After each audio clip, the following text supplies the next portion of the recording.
Hai.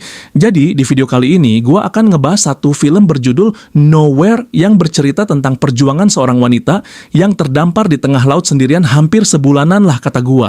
Terjebak, melahirkan, dan bertahan hidup. Gimana ceritanya? Let's check it out. Adegan dimulai dengan menampilkan sekelompok orang yang turun dari mobil termasuk bintang dari film ini, yang bernama Mia dan suaminya Nico.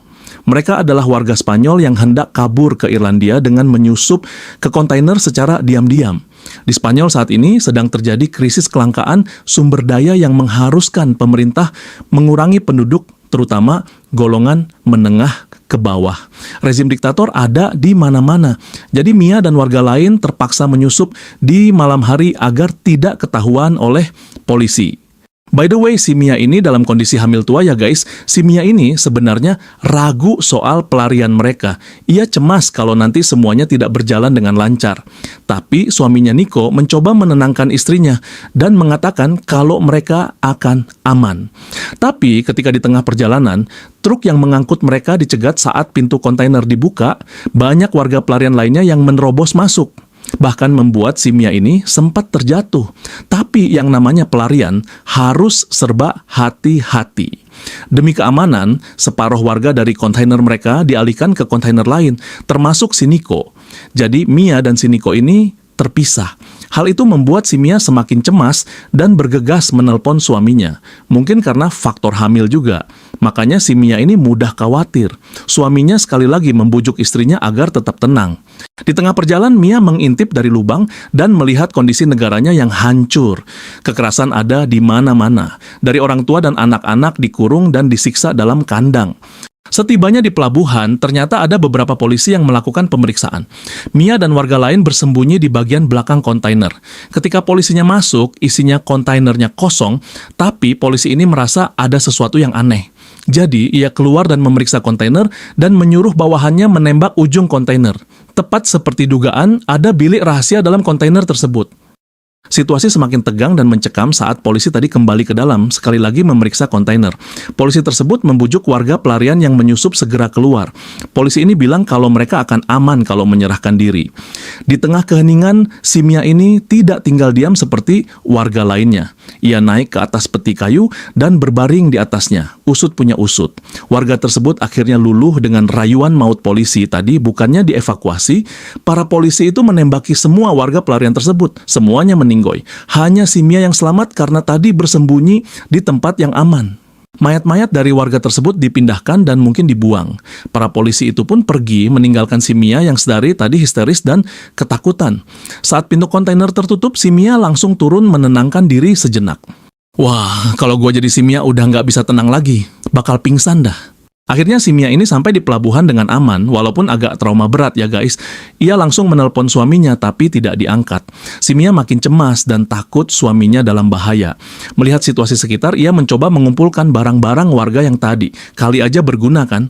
Ia pun tertidur setelah melewati tragedi yang merusak mental dan fisik. Tak habis di situ, kontainer yang ia tumpangi bergoyang.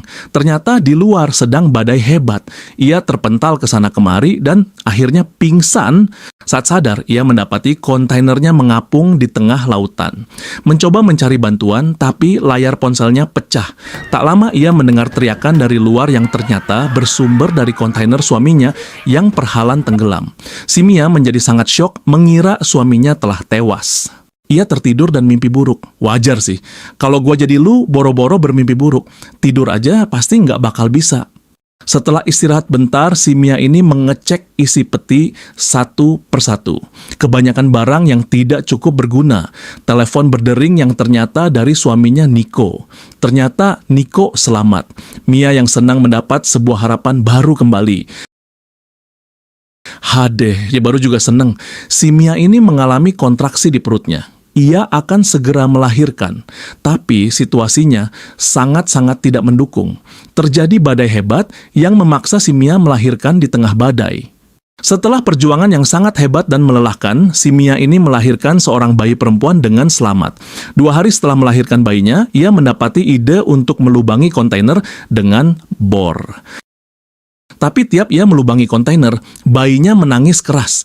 Tak hanya itu, bayinya juga tak mau minum sama sekali. Kontainer yang terlalu tebal membuat si Mia kelelahan. Air minum menipis, air di kontainer semakin bertambah, dan cadangan makanan yang menipis. Mia yang semakin lelah tertidur sejenak. Ia sekali lagi bermimpi buruk. Di sela tidurnya, hujan turun dan membasahi tubuhnya. Ia terbangun dan segera menampung air hujan. Harapan baru kembali muncul. Setelah perjuangan panjang, akhirnya si Mia berhasil membuat pintu keluar. Adegan berpindah saat Mia mengganti popok bayinya dan membuangnya ke laut. Ternyata itu memancing ikan kecil. Segera ia membuat alat pancing sederhana. Tapi sekeras apapun ia mencoba, memancing ikan-ikan tersebut sangatlah sulit.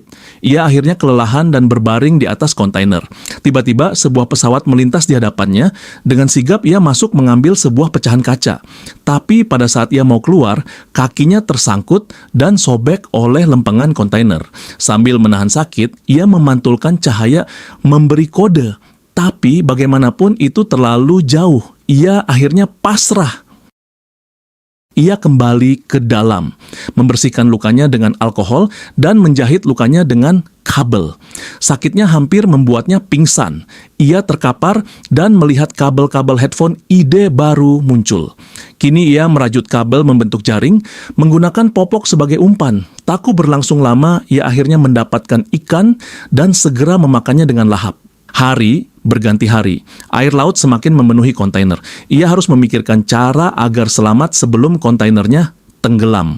Di satu malam, suaminya mendadak menelponnya. Suaminya Nico kini sekarat tertembak.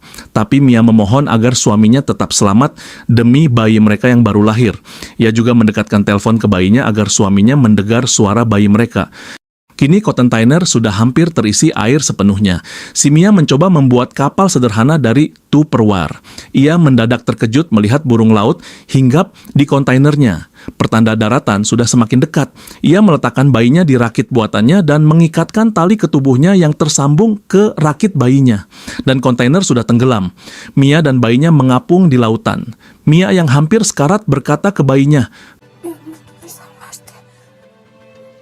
keesokan paginya, sebuah kapal kecil muncul. Sebuah keluarga nelayan sedang mencari ikan.